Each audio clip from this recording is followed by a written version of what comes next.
నా 6000 కాల్స్ విన్నారు. 6000 కాల్స్ విన్నారట. ఏది? ఫోన్ ట్యాపింగ్ వ్యవహారం సంబంధించిన ఒక వార్త. తెలంగాణలో సంచలనం సృష్టించిన ఫోన్ ట్యాపింగ్ వ్యవహారంలో విచారణ కొనసాగుతోంది. తాజాగా మహబూబాబాద్ జిల్లా కే సముద్రానికి చెందిన రోడ్ ట్రాన్స్పోర్ట్ జిల్లా అథారిటీ మానుకోట జిల్లా ఆర్టీఏ సభ్యుడు రావుల మురళి ఫోన్ ట్యాపింగ్ కేసులో విచారణకు హాజరు.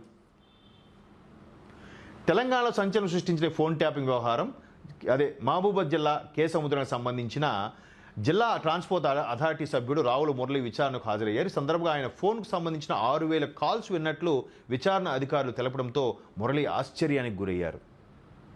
ఆ వ్యక్తి ఒక ట్రాన్స్పోర్ట్ అథారిటీ ఆర్టీఏ ఆఫీసర్కి సంబంధించి 6000 కాల్స్ విన్నారంట. ఎందుకు వినాల్సి వచ్చింది? ఎందుకు విన్నారు?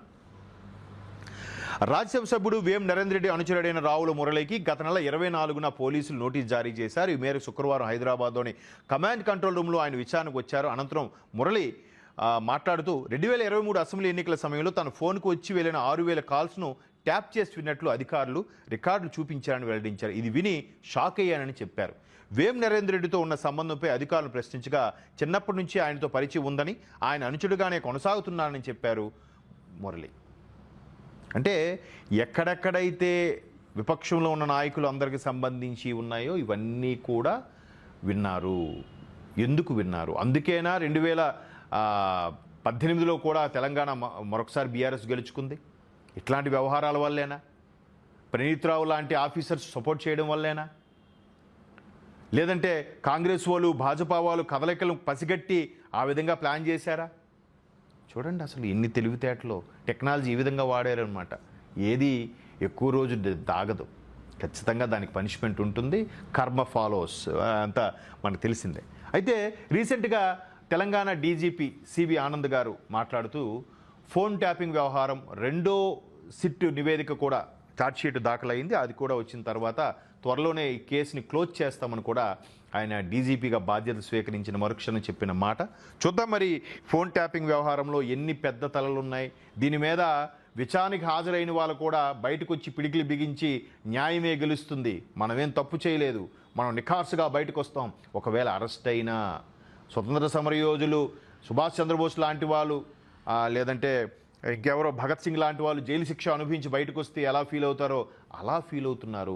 అంత గొప్ప వాళ్ళ కంపేర్ చేసుకుంటున్నారు. జనాలు కూడా మారాల్సింది ప్రజలే. చూద్దాం ఈ ఫోన్ ట్యాపింగ్ వ్యవహారం ఎన్నో మలుపులు, ఎన్నో అసలు ఆ సీడీ క్రాష్ చేసేయడం, పెద్ద పెద్ద తలకాయలు ఉండడం, వాళ్ళు విదేశాలకు వెళ్ళిపోవడం, విదేశాల నుంచి మరలా రప్పించడం, ఈ మొత్తం వ్యవహారం జరుగుతుంది. ఒక విధంగా ఈ తలకి బొప్పు కట్టే వ్యవహారము. అందువల్లే ప్రతిపక్షానికే పరిమితమైంది ఆ పర్టికులర్ పార్టీ అంటే అవుననే విమర్శలు వస్తున్నాయి. బట్ ఫోన్ ట్యాపింగ్పై సివి ఆనంద్ గారు చేసిన కామెంట్స్ తర్వాత ఇది రాబోయే 2-3 నెలల్లో ఈ కేసుకు సంబంధించి కీలకమైన వ్యక్తులపై శిక్ష పడే అవకాశం ఉందా, అరెస్ట్ అవుతారా అనే దాని మీదే అంత ఉత్కంఠ నెలకొంది. గతంలో అరెస్టులు వినిపించిన నేపథ్యంలో అరెస్ట్ అవుతా, వామప్ చేసుకుంటా, మరలా బయటకు వచ్చి పాదయాత్ర చేస్తా అనే నాయకులు కూడా ఉన్నారు.